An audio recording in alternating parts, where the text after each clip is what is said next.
Biases تو الگ بات ہے. دیکھیے جو اے آئی کے ماڈلز ہوتے ہیں نا وہ ویسے بھی ویسٹڈ ٹورڈز ویسٹ ہے.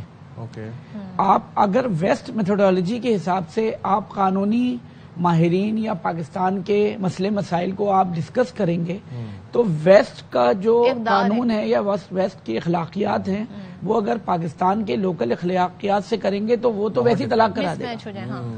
تو اس کی وجہ سے بھی اور مسئلہ ہے کیونکہ اگر وہ آپ کو locally oriented chat G P T مل جائے, لوکلی اورینٹیڈ ڈیپ سیک مل جائے, جتنی بھی ٹیکنالوجیز ہیں, ابھی ہم ٹیکنالوجی ڈسکس نہیں کرنے آئے, لیکن جتنے بھی یہ ماڈلز ہیں اس میں جو سب سے بڑا نقصان یہی ہے کہ وہ آپ کو اپنی نالج کے حساب سے دیتا ہے. پھر جو ایک بہت بڑا میٹر ہے جو سب سے زیادہ رسکی ہے وچ از کالڈ ہیلوسینیشن. ہیلوسینیشن کا اندر یہ ہوتا ہے کہ وہ آپ کو من گھڑت کہانیاں ایڈ کر لیتا ہے, وہ دوائیاں ایڈ کر لے گا جو زندگی میں آپ نے نہیں دیکھی. آپ سوچیں دین کے معاملے میں وہ ہیلپ کرنے لگا, وہ مفتی بن گیا ہے چیٹ. اب چیٹ جی پی ٹی ہو یا کلاؤڈ ہو یا جیمنی ہو, یہ اگر آپ کو مفتی بنا کے آپ کو حدیثوں کا غلط حوالہ دے دے, آپ یہ سوچیں کہ وہی جو اے آئی ہے وہ انفارچونیٹلی اگر قادیانی اورینٹیڈ اسلام کے کانسیپٹس کو لے کے آپ کو نالج دے رہا ہو تو آپ کی اپنی جو ذہن سازی ہے وہ کتنی ڈفرینٹ ہے. ایک اور چیز بھی ہے اس میں, میں وہ آپ کے ساتھ ضرور شیئر کرنا چاہوں گا, آپ سے اس رائے بھی چاہوں گا آپ کی. ایک ہمارا فیملی کا انسٹیٹیوٹ تھا, ایک خاندانی نظام تھا کہ ایک گھر میں روز رات کو اگر سارا دن ٹائم نہیں مل رہا تو کھانے پہ سب بیٹھتے تھے پورے فیملی ممبرز, اور وہاں پر چیزیں ڈسکس ہوتی تھیں, بچے اپنی تعلیم کے حوالے سے پوچھتے تھے, پیرنٹس اپنی چیزیں شیئر کرتے تھے. زندگی کے جو بڑے فیصلے نا انہی پہ بات ہوتی ہے. ہاں, خاص طور پر کھانے کی ٹیبل میز پہ ہوتے تھے. اب ہم یہ دیکھتے ہیں کہ اگر ایک گھر میں 4 لوگ ہیں تو چاروں کونوں پہ چاروں کا منہ ہے, ایک کمرے سے دوسرے کمرے میں آنا ہے تو وہ بھی فون کے اوپر یا واٹس ایپ پہ کال کر کے بتایا جا رہا ہے کہ اس کمرے میں آ جائیں یا نیچے سے ہمیں یہ چیز لا دیں.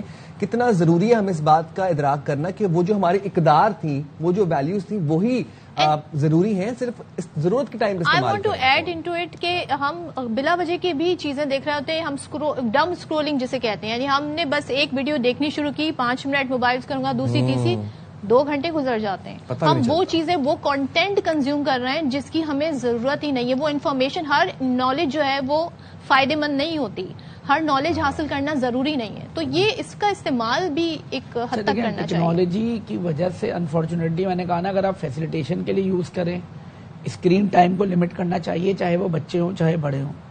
دوسرا جو مسئلہ آ گیا نا جو آپ نے کہا کہ دیکھیں ایک تو ایڈکشن ہے, یہ ایڈکشن تو ہو ہی گئی ہے, ڈمپ اسکرولنگ اور یہ سارے میٹر ہیں.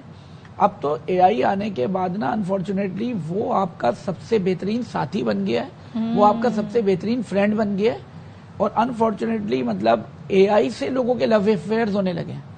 مطلب یو کین امیجن اگر اے آئی کی ویڈیوز ہیں اور وہ جو ویڈیو چیٹ پہ جو اتنے بڑے بڑے سافٹ ویئر آ گئے ہیں اس میں ایک جینڈر کا دوسرے جینڈر کے ساتھ بہت اچھی ویڈیو کالنگ ہوتی ہے, وہ آپ جتنا ڈیٹا اس کو دینے لگتے ہیں وہ اس کے حساب سے آپ کو جوابات دیتا ہے.